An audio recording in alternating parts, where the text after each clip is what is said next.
Sur ce, il n'y a pas de questions. On va passer à la deuxième partie où on va essayer, après avoir chargé les données à partir d'un Excel et de les avoir tournées en un arrêt de données, on va les enregistrer dans la base de données. Donc pour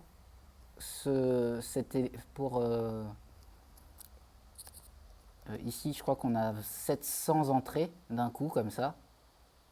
Et dans le premier fichier, on avait 800 entrées. Et ben ça, je vais les faire entrer directement en base de données. Directement en base de données. Donc, premièrement, la base de données. On va utiliser MongoDB. Donc, MongoDB, première chose, il faut l'installer. Pour ça, je vous invite à aller sur mongodb.org, je crois, .com plutôt, mongodb.com. Alors ça, c'est si vous avez... non, je crois que c'est... en fait, MongoDB, maintenant, ils essayent de vendre leur solution payante, là. Donc, quand vous allez sur MongoDB, faites bien attention à aller sur Software et de prendre le Community Server. Le Community Server et pas Enterprise Server, c'est la version gratuite. Et à installer, à download le serveur. Donc si vous êtes ici, bon, moi je suis sous Mac, donc il me propose que les Mac, mais si vous êtes sous Windows, il vous proposera Windows, et surtout en package, il vous proposera MSI. Donc prenez le MSI pour Windows, installez-le, et voilà, comme ça, vous aurez MongoDB qui sera installé sur votre ordinateur. Et je crois qu'il y a MongoDB Compass qui va avec. Et de la même manière, installez MongoDB Compass, ici, Compass. Ça vous permettra de visualiser votre base de données. Et comment ça fonctionne c'est Trade Now. Ouais. Ici, on télécharge. Voilà. Et là, vous téléchargez. Moi, c'est un DMG parce que je suis sous Mac. Mais sous Windows, vous prenez le MSI. Il n'y a que du 64 bits. Le MSI et c'est un installable direct. Une fois que vous avez installé... donc ça, c'était... Pardon. Pour Windows, on télécharge. Pour Mac, c'est différent. Il faudra utiliser Brew.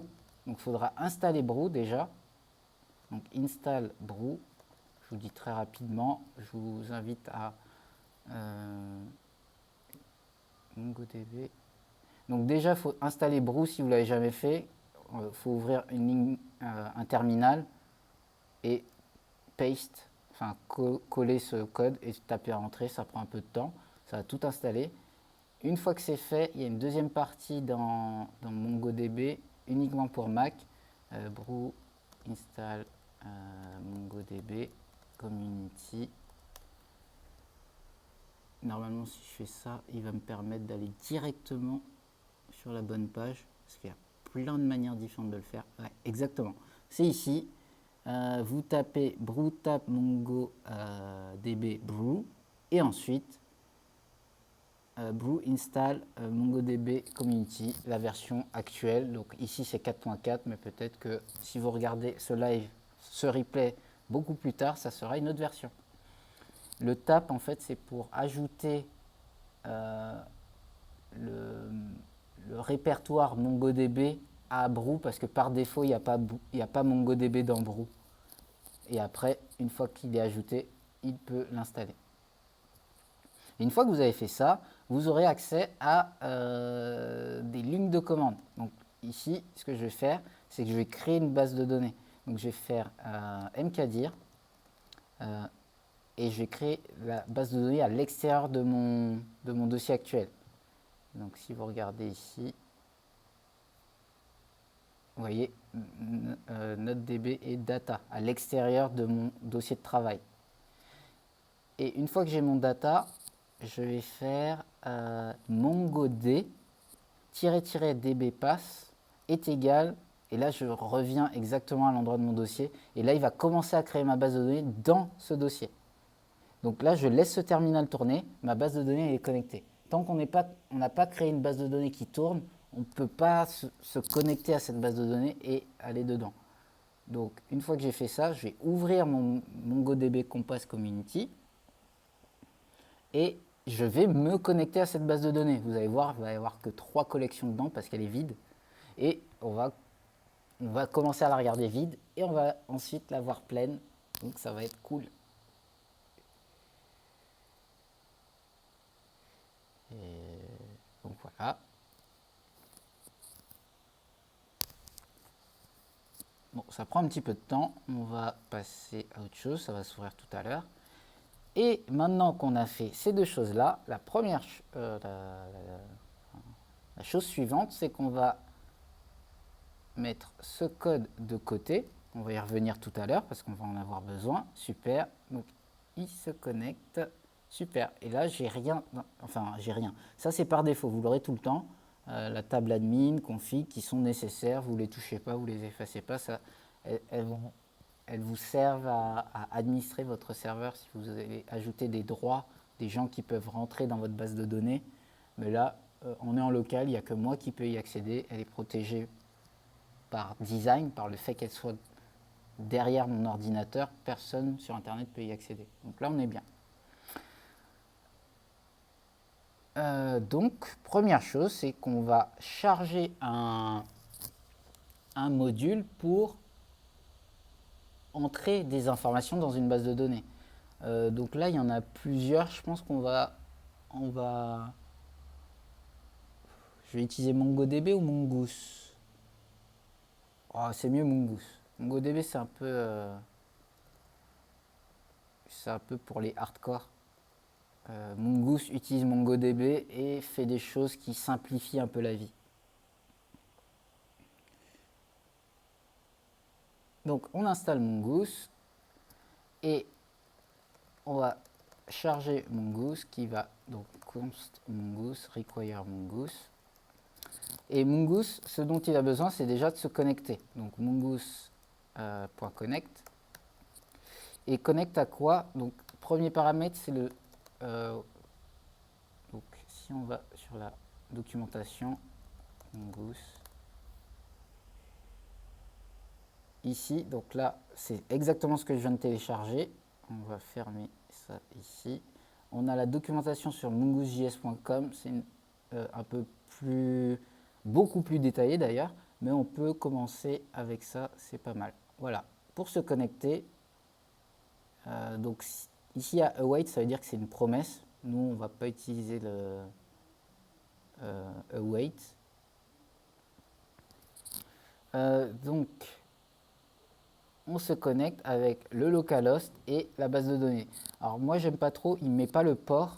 Moi, je mets tout le temps le port parce que plus tard, quand vous voulez déployer votre base de données, genre sur Heroku, il spécifie le port et c'est bien d'avoir conscience qu'il est là. Comme ça, quand on a le modifié, on sait qu'il est déjà là et qu'on le modifie parce ce que Heroku ou AWS nous propose. Ensuite, My Database, et ben là, je vais l'appeler Movies parce que j'ai enregistré des entités de type film. Je vais récupérer les informations ici qui, en fait, c'est plusieurs setups ce sont des options en fait qui permettent de connecter à la base de données et pour éviter les warnings. Et enfin, une fois qu'on a fait ça, on va avoir un petit... on va se rajouter... Non, l'indentation ne me plaît pas. Voilà. On va se rajouter... On a un callback. Donc, on va le rajouter comme ça. Qui nous renvoie une erreur. Donc, if r... console log db is not connected. Comme ça, on va savoir si on arrive à se connecter à la base de données. Sinon, db is connected. on va lancer notre code, node index. Voilà, db is connected.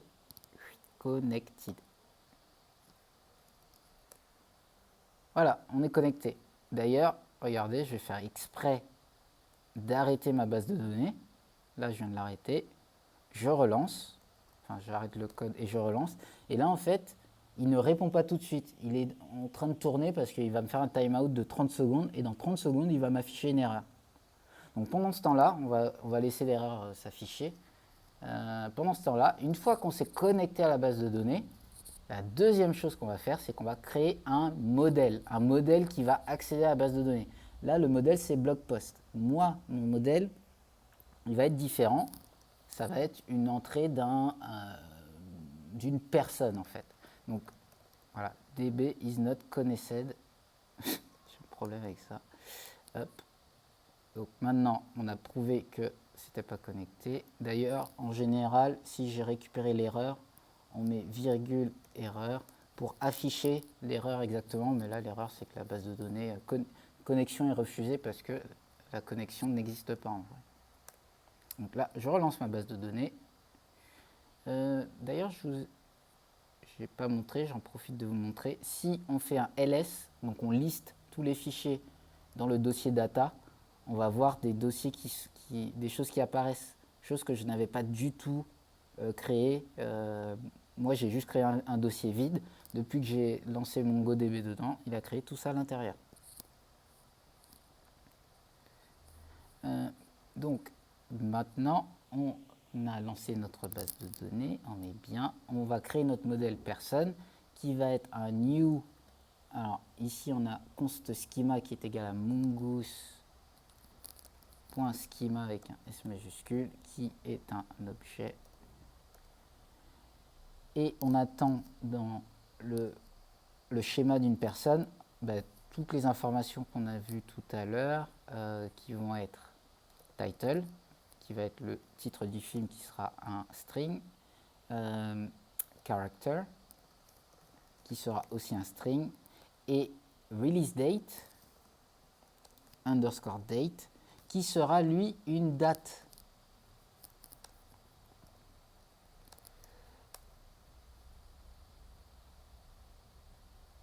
Et ensuite,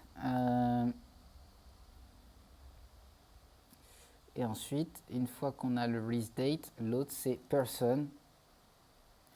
Ah, en fait, on est dans la table personne, je vais appeler personne, ouais, c'est pas grave. Hop, personne qui est un string aussi.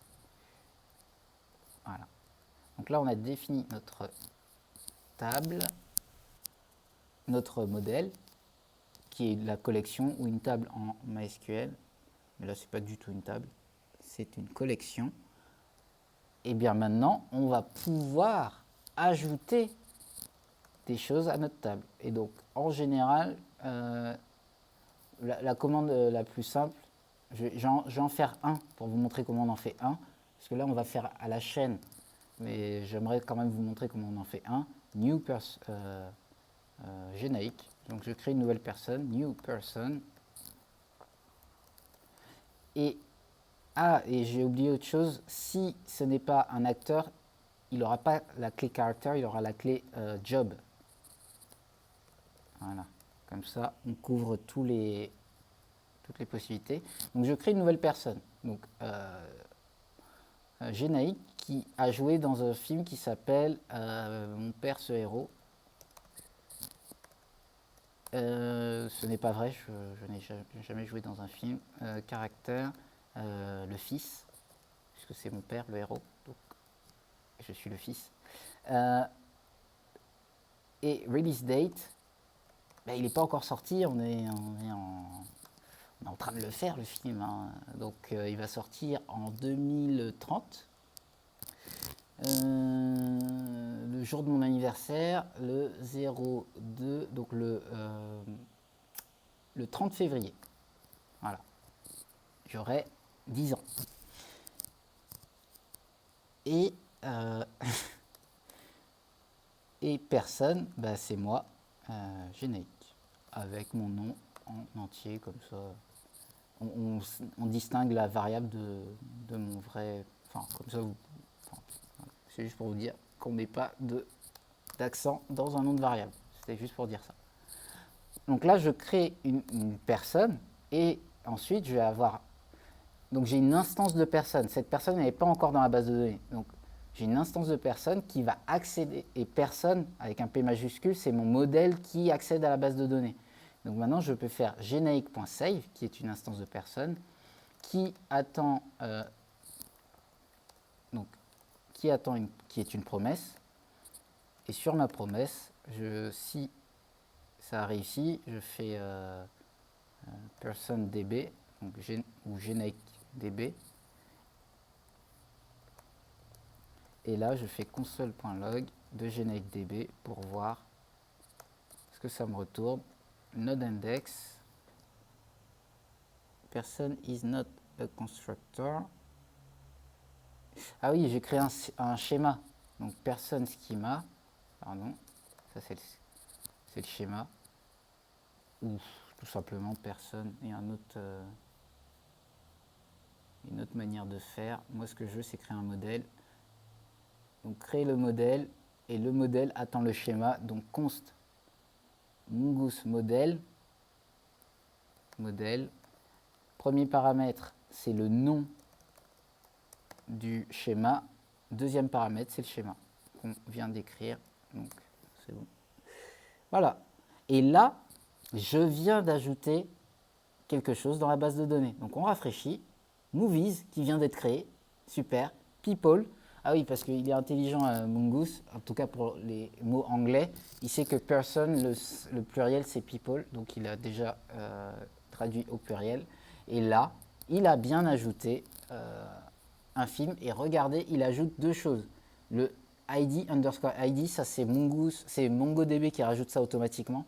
À chaque entrée à son underscore ID qui est un object ID, qui est généré automatiquement. Donc vous ne générez jamais le underscore ID. Et le underscore V, ça c'est Mongoose qui le génère, c'est le nombre d'updates qu'on fait sur un objet, si vous avez besoin de voir ça. Donc voilà, j'ai pu créer une nouvelle personne à la main. Mon but, c'est pas de faire à la main, donc là c'est fait, c'est de rajouter plusieurs personnes. Je vais le laisser là parce que je vais récupérer les données. Je vais rajouter plusieurs personnes, un array de personnes. Donc, je vais effacer ici. Et pour ajouter un array de personnes, cette fois, ce que vous allez faire, c'est... Donc, on va garder cette donnée ici. Et en fait, je ne vous l'ai pas dit, mais j'ai joué dans 2 films.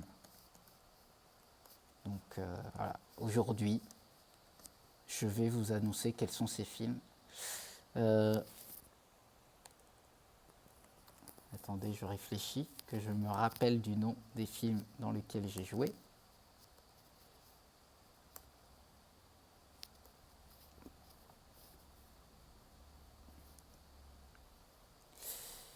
Attention, hop, voilà. Donc, ma mère, cette héroïne. Et oui, parce que c'est une duologie. Moi, je joue toujours le caractère du fils un peu plus grand. Parce que... Et vu qu'il va sortir 2 ans plus tard, toujours, à la date de mon anniversaire, le 30 février. Et là, on va ajouter plusieurs films. Pour ajouter plusieurs films, on va récupérer un modèle. Et sur le modèle, on va avoir la méthode insert many. Et insert many, qu'est-ce qu'elle attend? Elle attend un array qui est movies. C'est ça. Et sur le movies, c'est une promesse. Cette promesse, elle attend un résultat movies db pour nous dire si les films ont été rajoutés dans la base de données. Donc je relance. Ça a fonctionné. Je vois les ID qui viennent de la base de données. Donc, quand je rafraîchis, j'ai rajouté les 2. Parfait. Donc, si je commence à connecter les choses, on revient au début, je dois créer un module qui doit lire un fichier Excel et en extraire un arrêt, un tableau, c'est fait. Et maintenant, je dois sauvegarder des données en base de données à partir d'un arrêt. C'est fait. Donc maintenant qu'on a fait ça, je vais créer un module pour sauvegarder n'importe quel arrêt. Et après, je vais connecter les deux. Yes, let's go. Donc, on reprend tout ce module. On va le mettre dans un autre fichier qui va être save data. Voilà, save data. Hop, save data. On sauvegarde ça pour l'instant. Save data se connecte à la base de données. Une fois qu'il s'est connecté, il va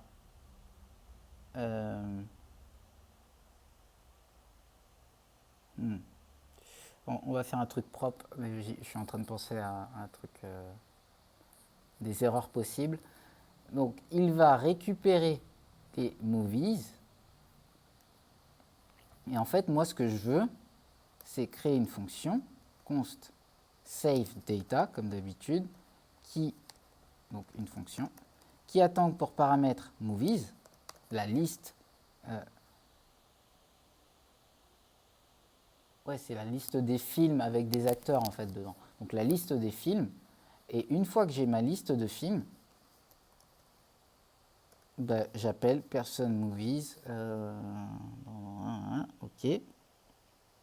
Ouais, non, on va simplifier. Et module.exports égale save data.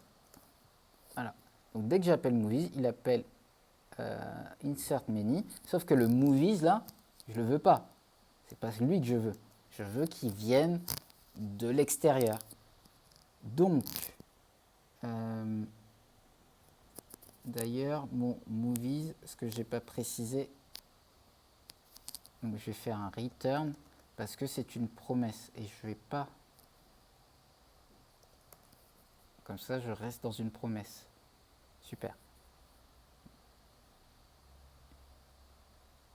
Et maintenant, je vais charger const save data est égal à require./save data.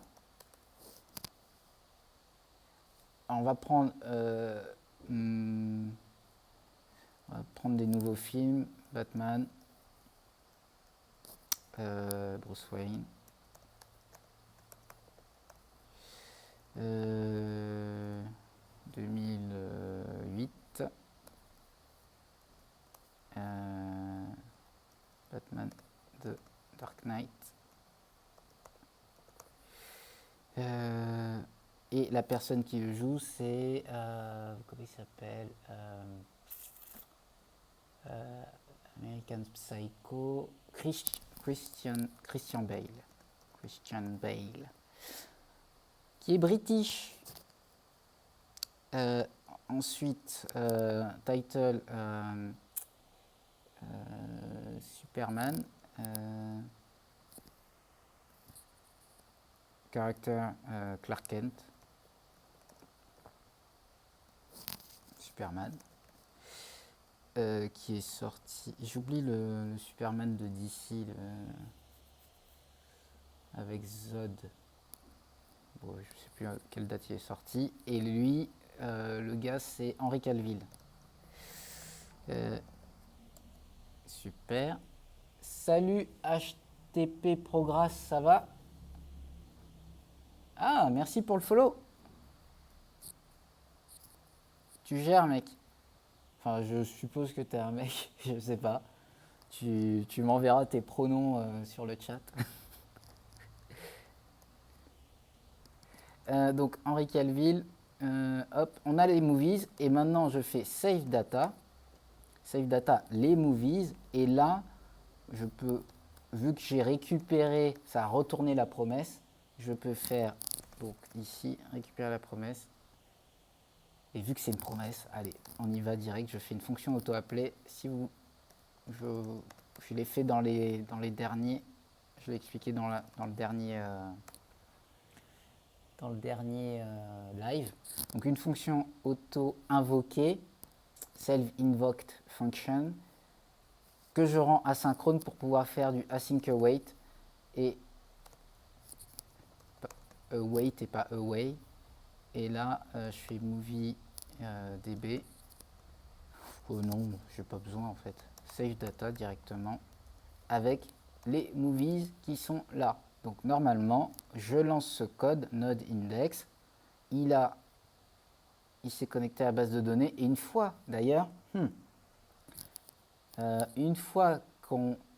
Ah, ok, parce qu'en fait, la base de données continue à être connectée.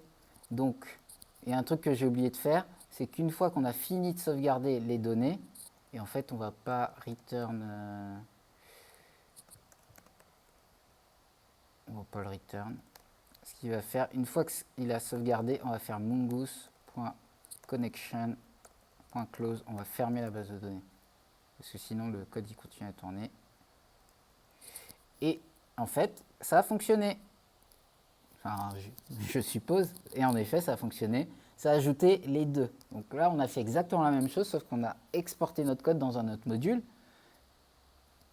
Donc ça veut dire que Movies, là, il a tous les éléments que je veux. Attention. Donc je vais charger mon Excel, mon module Excel. Je vais charger mon module sauvegarde de base de données. Je vais avoir data qui charge. On va prendre un autre film maintenant. On va prendre. Qu'est-ce que j'avais comme film? Mythoman. Parce que Kill Bill, c'est encore mon film. On va prendre. Je l'avais écrit comme ça. Mythoman, yes. Donc on va récupérer Mythoman, data. Et en fait, c'est pas movies que je veux. Dans ce cas-là, c'est data.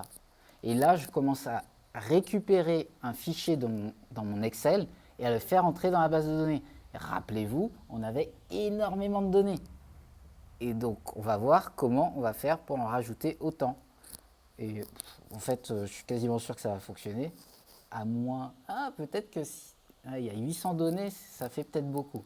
Peut-être qu'on va atteindre une limite. Si c'est le cas, il y a un moyen de détourner ça. Donc, on va faire data 1, data 1, data 2, data 3, data 4. Et là, c'était Kill Bill. Et on avait V Vendetta avec data 5. Super. J'ai fait un commande Q normal. Au lieu de faire mon CTRL S, commande S, normalement, il va le garder en mémoire. Ouais, j'ai dû faire les deux en même temps, parce qu'il a bien sauvegardé. Ça m'arrive très rarement. Et maintenant, je vais sauvegarder data, data 2, data 3, data 4, 3, 4 et 5. Attention, attention. Il y a à peu près 800. Ah, par contre, ma base de données s'est éteinte. Parce que quand j'ai... Ouais, sauf que je l'ai fermé de manière sale. Donc, on va aller enlever le MongoDB lock.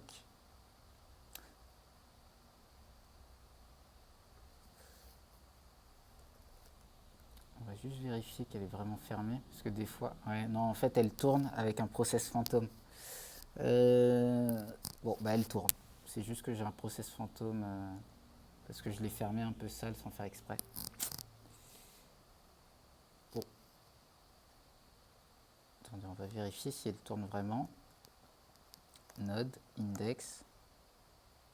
Ouais, non, en fait, elle tourne pas. What? Ah si, is connected. Très bien. Donc elle tourne. Qu'est-ce qu'il me fait? Parfait. Let's go. Donc, on charge chaque fichier Excel qu'on a transformé en JSON et on les sauvegarde. Let's go. Sauf que j'ai fait une bêtise. Je ferme la base de données après chaque data. Non, j'aurais dû faire... bon, ouais, je vais pas fermer la base de données. Voilà. Pour simplifier. Ce qui fait que, normalement, super, on a 2697. Et donc, on a rajouté...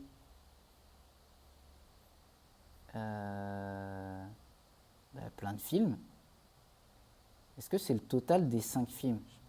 En fait, je ne suis pas sûr parce qu'il y a eu un bug quelque part. Donc, je vais réeffacer cette base de données totalement. De toute façon, on l'a créé,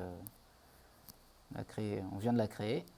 Et on va, maintenant que j'ai corrigé ce bout de code, on va, donc je vais return, comme ça j'ai une promesse. Et là, je relance tout. Et ce que j'aurais dû avoir, c'est un console log à la fin pour me dire que les opérations sont finies. Saved all data. Donc je ne sais pas si j'ai tout sauvegardé. Il a sauvegardé des choses. Movies. Voilà, on a 6000 entrées. Donc il y a eu clairement un bug. Je vais réeffacer la base de données parce que ça se trouve, je l'ai peut-être arrêté avant qu'elle finisse son travail. On va faire un console log ici pour dire, pour avoir à chaque étape, savoir saving private Ryan, non, pardon, saving eternal sunshine of the spotless mind. Ensuite, console log, saving arrival. On a bientôt fini, c'est juste pour bien vérifier nos data et que ça soit un peu clean quand on l'affiche. Kill Bill, Mythoman et V pour Vendetta. Je rappelle, ce sont des Excel qu'on a générés dans le live de la semaine dernière qui est sur YouTube maintenant. J'ai effacé ma base de données. Let's go!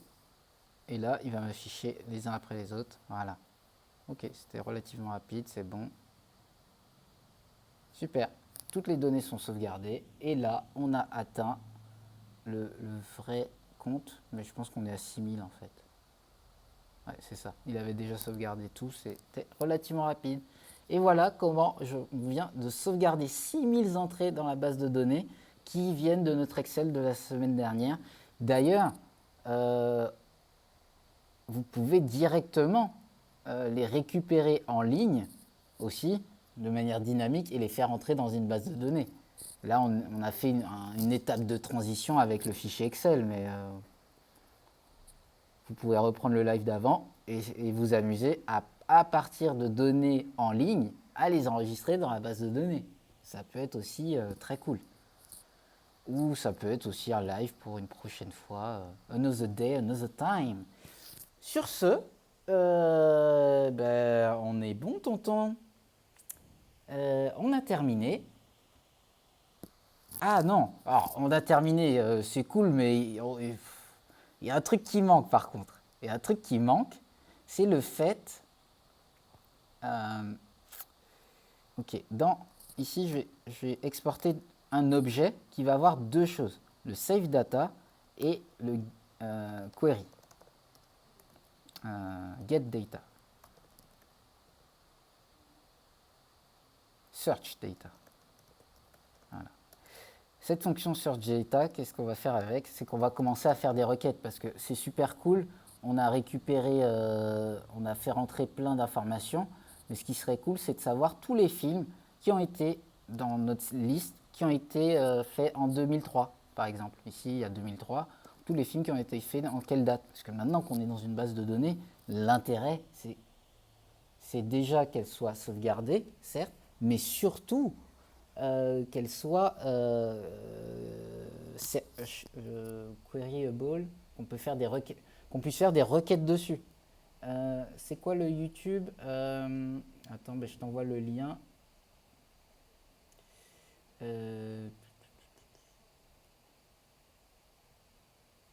Faudrait, ouais, j'avais prévu de faire le bot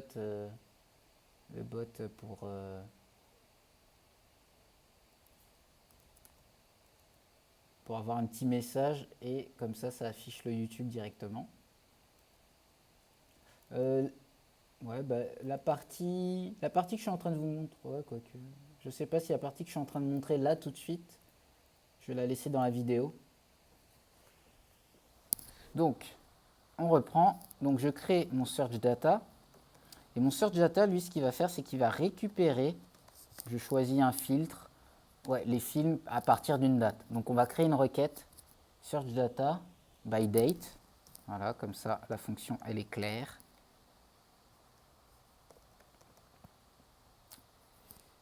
Et on envoie la date, l'année, year. Donc by year, comme ça c'est encore plus clair. On envoie l'année en chiffres, c'est très bien. Et là, en gros, ce qu'on veut, c'est dire tous les films qui ont été, si je dis tous les films en 2003, c'est tous les films qui sont sortis entre le 1er janvier 2003 et le 31 décembre 2003. C'est ça le truc. Donc pour faire ça, alors je me rappelle plus si MongoDB le fait automatiquement. On va tester un truc. Oui, normalement il devrait le faire. On va tester. Donc je prends person.find. Là c'est pour récupérer les données. Save, c'est insert many, c'est pour enregistrer many. Person.find, c'est pour récupérer les données. Et ma requête, ça va être quoi? Ça va être, vous savez quoi, on va commencer doucement en vrai, pour vous montrer une première requête. On va récupérer par exemple, dans les titles, tous les gens. Non, ben on va récupérer Michel Gondry directement. On va faire cette première requête et aller doucement. Donc je l'appelle buyer, mais c'est pas exactement ça pour l'instant. C'est pour qu'on comprenne un peu ce qui se passe. Et on va faire .count. Non. Et il va return find. Return find. Voilà. On va aller ici. On va tout commenter. Hop. Et on va faire hop, hop, hop. On va refaire la même chose. C'est aussi un async. Et là, on va faire await. Ah, attention. Une petite chose que j'ai oubliée, c'est que j'ai exporté un objet et plus une fonction. Donc maintenant, je récupère un objet. Et cet objet, il a, j'oublie le nom, search. Voilà, search data by year. Search data by year. Et là, cette fonction, pour l'instant, c'est pas vrai. Elle ne récupère pas les données en fonction de l'année. Expected. Ah oui, d'accord. Data. Voilà. Et ensuite, on fait un console log de data. Et là, on devrait avoir tous les films qui ont été faits par Michel Gondry. Et on mettra data.lens pour vérifier. Voilà. Donc, on a tous les films de Michel Gondry. Et il y en a bien 51, si on se rappelle au début. Non, parce qu'on n'a jamais ouvert l'Excel. Mais bon, ça, on avait vu la semaine dernière. Donc, il a bien enregistré toutes les personnes qui sont Michel Gondry. Donc ça, c'est pour faire une requête classique. Et vous mettez les autres noms que vous voulez avec une variable et ainsi de suite. Là, ce que je vais essayer de faire, c'est de récupérer les années.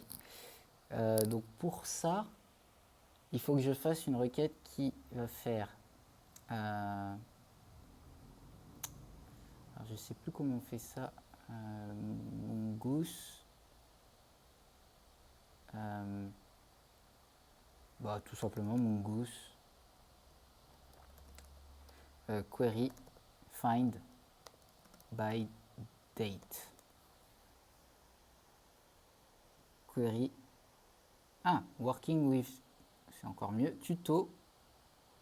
Tutorials working with dates. Donc, on a créé un format date. On enregistre un format date, ce que j'ai fait. Et. Mais c'est. Ah non, ça c'est le schéma. Ok. Ça c'est la création. Et maintenant, find. New date. Aired at. D'accord. Parfait, c'est ça que je cherchais. Parfait. Donc ça veut dire que je cherche ma release date. Donc ici, en gros, je cherche ma clé. Find la clé. Une fois que j'ai ma clé, je rajoute $GTE greater than equal, une date, lower than equal, une date de sortie. Parfait.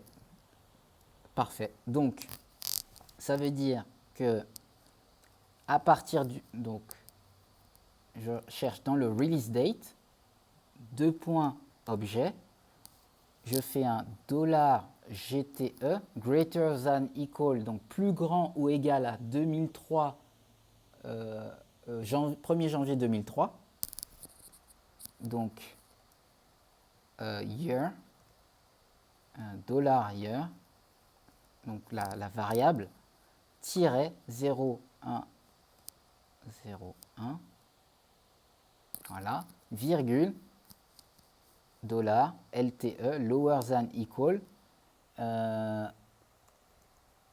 donc year, tiret décembre, tiret 31. Donc maintenant, quand je fais search by year, je rajoute une année, 2003, et on va voir tous les films dans tout ce qu'on a enregistré qui sont sortis en 2003.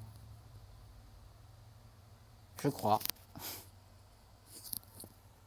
Parfait. 222. Donc on a Kill Bill, voilà, qui est sorti en 2003. Kill Bill 1. Ah non, ce sont les gens, pardon, ce ne sont pas le nombre de films, ce sont les gens qui ont fait un film sorti en 2003, parce que, rappelez-vous, on a sauvegardé des personnes. Donc ce sont tous les gens qui ont fait un film en 2003, et donc là on va voir tout le temps le même film, plusieurs fois. Et donc il y a 222 personnes qui ont sorti un film en 2003, et dont Michel Gondry qui a travaillé en tant que directeur et animation pour le film Tiny, Drum and Drummer. Voilà. Si on fait une autre année, un peu plus récente, Arrival, je sais plus, Arrival c'est 2016. Et là, on aura d'autres données, donc toutes les personnes qui ont fait un film sorti en 2016. Et donc, il y a bien Arrival. Et il y a quoi d'autre? Il y a Always Shine, je ne sais pas ce que c'est. Voilà. On a plein d'autres choses qui sont rentrées. Parfait. Et Kate Winslet, elle a joué dans beaucoup de films en 2016. Donc voilà, c'est bon, on va s'arrêter là. L'idée, c'était de rentrer les données en base de données, comme vous l'avez vu. Une fois que c'est rentré en base de données, le but, c'est de les récupérer. Ça ne sert à rien de simplement les faire entrer en base de données. Là, je vous ai montré une requête complexe. Enfin, complexe, pas tant que ça. Pour que ça soit cool quand même, sinon ça ne sert à rien.